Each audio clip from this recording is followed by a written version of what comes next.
Welcome back to the reading of the poem of the Man God, written by Maria Valtorta, Volume 2. Chapter 193, From Engannim to Shechem in 2 days. 18th June 1945. Jesus goes on his way towards Jerusalem, along roads which are more and more crowded with pilgrims. A heavy shower during the night has made the road somewhat muddy, but on the other hand, it has removed dust and made the air clearer. The fields look like gardens, diligently tended by skilled men. They all walk fast because they are well rested after a night's sleep, and because the boy with his new sandals no longer suffers when walking. On the contrary, as he becomes more and more familiar, he chatters with this one and that one, and confidentially informs John that his father's name was also John, and his mother's Mary, and that he therefore is very fond of John also. But he concludes, I love you all, and in the temple I will pray so much for you and for the Lord Jesus. It is moving to see how this group of men, most of whom had no children, are so paternal and full of attention for the youngest of Jesus' disciples.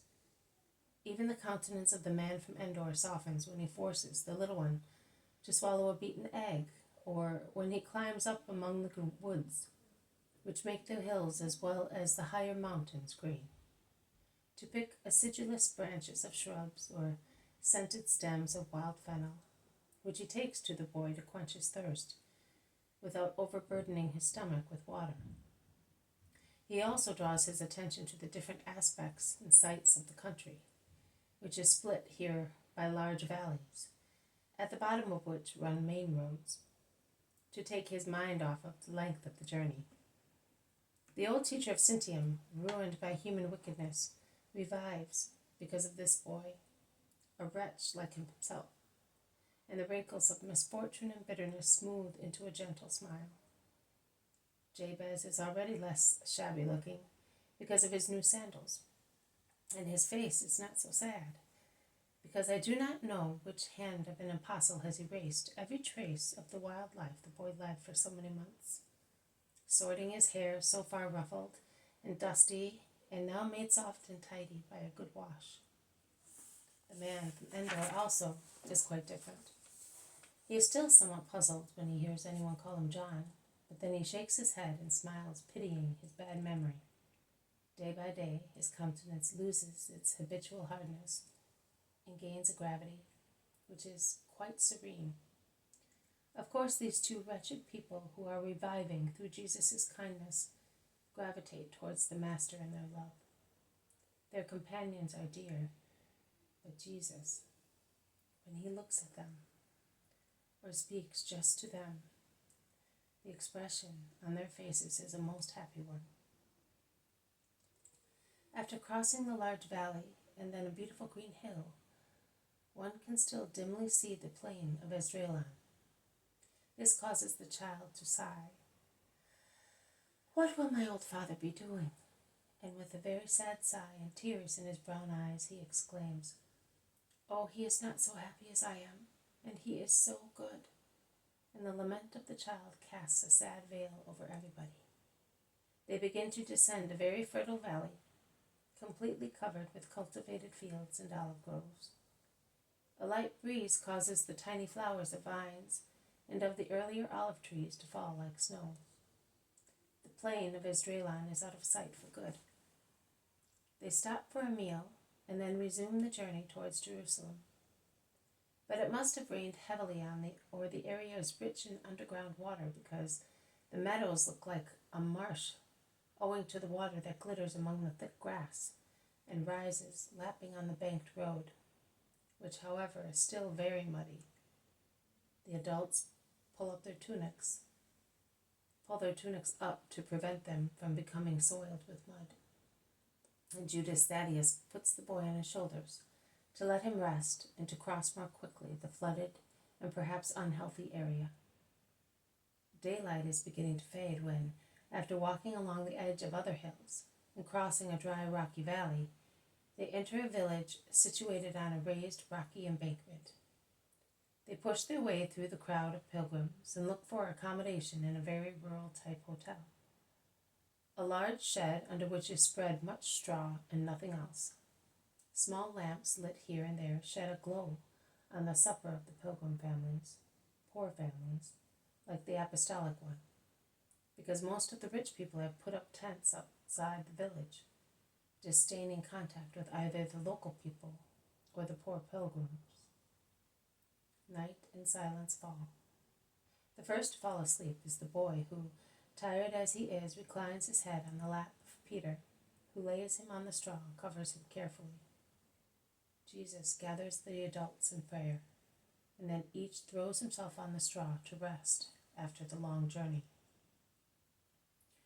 The day after, the apostolic group that left in the morning is about to enter Shechem in the evening, having passed through Samaria, a beautiful town, surrounded by walls, adorned with splendid imposed buildings, around which are grouped some lovely tidy houses.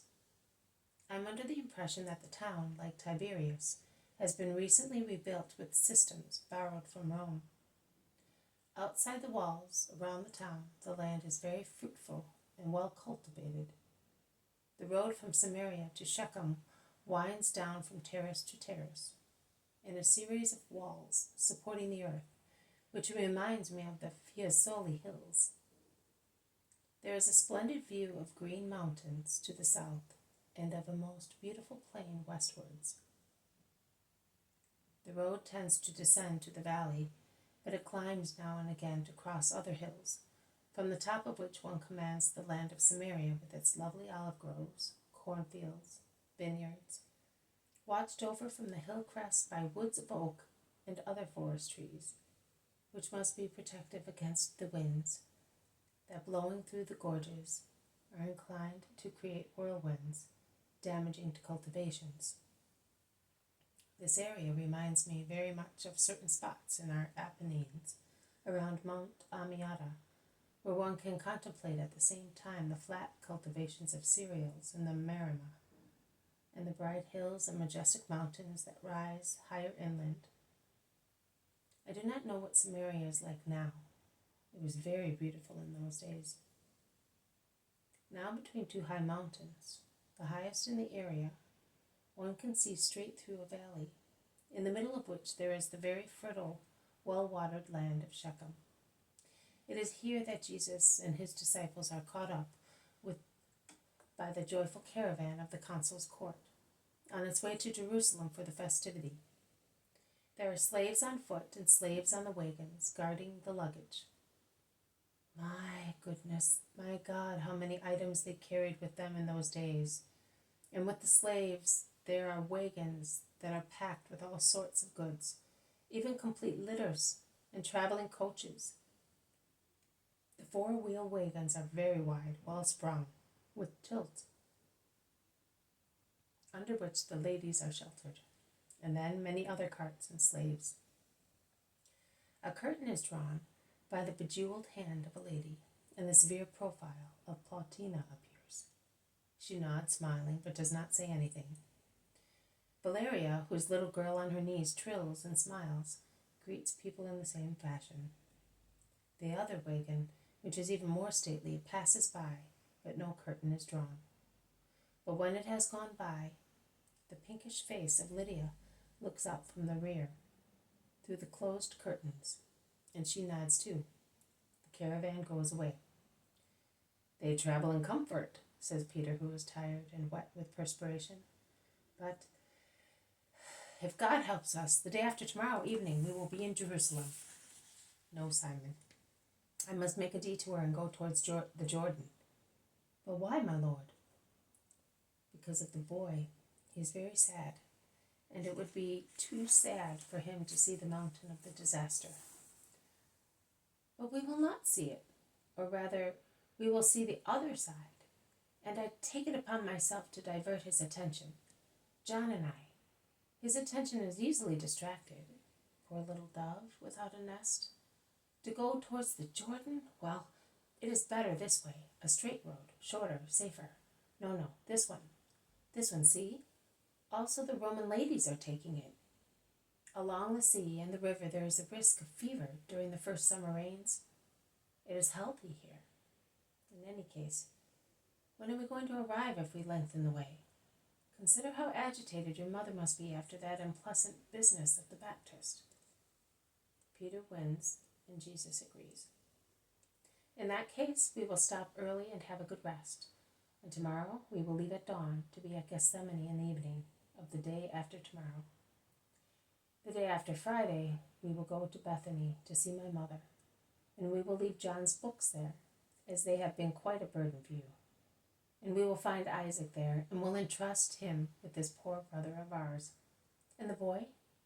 Are you handing him over at once? Jesus smiles. No, I am giving him to my mother, who will prepare him for his feast, and then we will keep him with us for Passover. But after we will have to leave him.